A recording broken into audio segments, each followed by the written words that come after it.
जय श्री कृष्णा। तो हम पढ़ रहे हैं गृह विज्ञान लेसन नंबर 2 किशोरावस्था में विकास, सामाजिक, संवेगात्मक और संज्ञानात्मक विकास। तो बच्चों संज्ञानात्मक विकास के कारण एक किशोर में बालक की तुलना में कौन कौन से परिवर्तन हम देख सकते हैं वो हम पढ़ रहे थे। तो इसका थर्ड वाला पॉइंट हम पढ़ेंगे आज।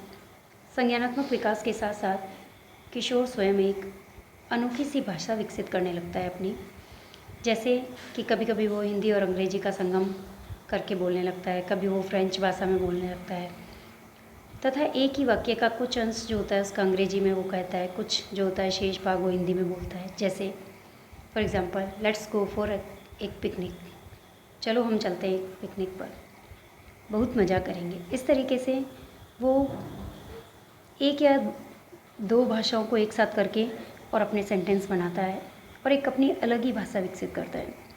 तथा शिक्षकों और बड़े बुज़ुर्गों को नए नए अनोखे नाम भी वो नाम से पुकारता है। जैसे कि जो कड़क शिक्षक होते हैं उनको भयंकर कहता है, भयंकर है ये तो। और सदैव डांटते रहने वाले शिक्षक व माता पिता को बादल और बिजली के नाम दे देता है। इस प्रकार कहने का मतलब ये है कि किशोरावस्था के अंदर बच्चा जो होता है वो अपनी एक अलग ही भाषा विकसित करता है, सभी को एक अलग अलग टाइटल दे देता है ना, और एक अलग प्रतीक के द्वारा सभी चीज़ों को पेश करता है। जैसे कुछ शब्द ऐसे होते हैं जो किशोरावस्था के अंदर बालकों के मुंह पर हमेशा जो है निकलते रहते हैं बालकों के मुंह से।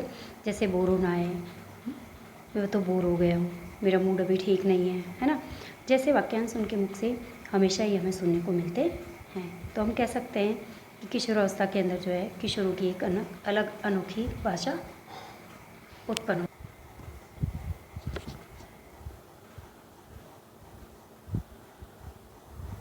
किशोर अपने रूप, रंग तथा अपनी आकृति के बारे में बहुत जागरूक होते हैं।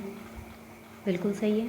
उनकी सीमित समझ के कारण ही वे महसूस करते हैं कि सारी दुनिया उन्हें देख रही है। बिल्कुल सही है कि वो अपने रूप, रंग, अपनी आकृति, अपनी सुंदरता के बारे में बड़े जागरूक रहते हैं इस समय में वो घंटों शीशे के सामने खड़े होकर के काल्पनिक दर्शकों के रूप में स्वयं को निहारते रहते हैं। बिल्कुल सही है। कई घंटों शीशे के सामने, कांच के सामने खड़े होकर के अपने बाल बनाते रहते हैं, अपने आप को निहारते रहते हैं, अपने आप को कल्पनाओं की दुनिया में खोए रहते हैं। बहुधा किशोर सृजनात्मक होते हैं, नई नई खोज करते रहते हैं तथा माता पिता और बड़े बुजुर्गों को उनकी सृजनात्मकता को प्रोत्साहित करना चाहिए। बिल्कुल सही है, उनको आगे प्रोत्साहित करना चाहिए तथा बौद्धिक क्षमता के बढ़ने के साथ साथ सृजनात्मकता भी बढ़ती जाती है। जैसे जैसे उनका बौद्धिक ज्ञान बढ़ता है वैसे वैसे उनमें जो है नई नई चीज़ों को सीखने की उत्सुकता बढ़ती जाती है तथा उनकी सृजनात्मकता के भरपूर विकास के लिए घर और विद्यालय का वातावरण दोस्ताना होना चाहिए। बिल्कुल सही है। उनकी उत्सुकता का भरपूर विकास हो, उनका सर्वांगीण विकास हो, इसलिए विद्यालय का वातावरण और परिवार का, घर का वातावरण भी उनके साथ अच्छा और दोस्ताना होना चाहिए। कुछ लचीलापन लिए हुए होना चाहिए। बिल्कुल सही है। ज्ञानात्मक विकास के साथ साथ किशोरों में दिवा स्वप्न देखने की प्रवृत्ति में भी वृद्धि होती है। बिल्कुल सही है। जैसे जैसे ज्ञान का विकास होता है किशोरों के अंदर वैसे वैसे वो दिन में सपने देखने की प्रवृत्ति उनकी बढ़ जाती है तथा उम्र के बढ़ने के साथ साथ उनकी परिकल्पनाएं धनात्मक और सुनिश्चित होने लगती है। बिल्कुल सही है। जैसे जैसे उम्र बढ़ती है वैसे वैसे उनकी जो है कल्पनाएँ जो होती है पॉजिटिव होती है और सुनिश्चित होती है, स्टेबल होती है तथा उन्हें सपनों में असफल होने का भय अब नहीं लगता, क्योंकि अब वे बुरे अनुभवों से जूझने के लिए सक्षम हो जाते हैं, क्योंकि अब उनको समस्याओं का सामना करने का तरीका उन्हें आ जाता है, समस्याओं से सामना करना वो सीख जाते हैं तथा दिवा स्वप्न देखने की प्रवृत्ति के द्वारा वे कल्पनाओं में अपनी समस्याओं के कई संभावित विकल्पों को जांच परख लेते हैं और वे इस प्रकार दिन में सपने देखने की इस प्रवृत्ति के द्वारा वो कल्पनाओं में ही अपनी समस्याओं के समाधान भी ढूंढ लेते हैं।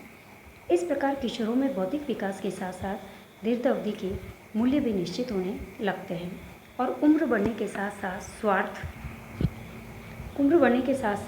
स्वार्थ व आत्मवाद की भावनाएं जो है उनमें कम हो जाती है। जैसे जैसे आयु बढ़ती है वैसे वैसे उनमें स्वार्थ की भावना कम हो जाती है, आत्मवाद यानी कि स्व केंद्रण की भावना भी कम हो जाती है तथा किशोर में तर्क वितर्क और मूल्य अभिवृत्तियाँ विकसित होने लगती हैं।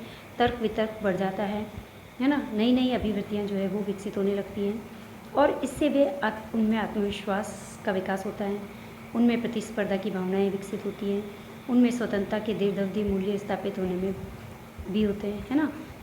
स्वतंत्रता के दीर्घावधि मूल्य स्थापित करने में भी वो सक्षम हो जाते हैं। तो इस प्रकार हम कह सकते हैं किशोरावस्था के अंदर कई प्रकार से जो है किशोरों का, बालकों का विकास होता है। जैसे उनमें तार्किक चिंतन करने की क्षमता बढ़ जाती है, समस्या के समाधान की क्षमता उसमें बढ़ जाती है, वास्तविक अवास्तविक में अंतर करने की क्षमता उनमें जागृत हो जाती है, तथा वास्तविक अनुभवों को काल्पनिक परिस्थितियों से प्रक्षेपित करने की क्षमता भी उनमें आ जाती है, तथा इसके साथ साथ परिकल्पनाओं को विकसित करने की क्षमता भी उनमें जागृत होती है। तो इस प्रकार बच्चों, इस लेसन में हमने किशोरावस्था के दौरान सामाजिक विकास किस प्रकार से होता है बच्चों का, संवेगात्मक विकास किस प्रकार से होता है, और संज्ञानात्मक विकास किस प्रकार से होता है, और संज्ञानात्मक विकास के दौरान किशोरों में और बच्चों के अंदर किस प्रकार के परिवर्तन देखे जा सकते हैं, उसके बारे में हमने अध्ययन किया। और किशोरावस्था के दौरान किन किन चीज़ों का विकास होता है किशोरों के अंदर, इन सभी चीज़ों का हमने इसमें अध्ययन किया। तो आज हमारा लेसन कंप्लीट हुआ। थैंक यू बच्चों, धन्यवाद। जय श्री कृष्ण।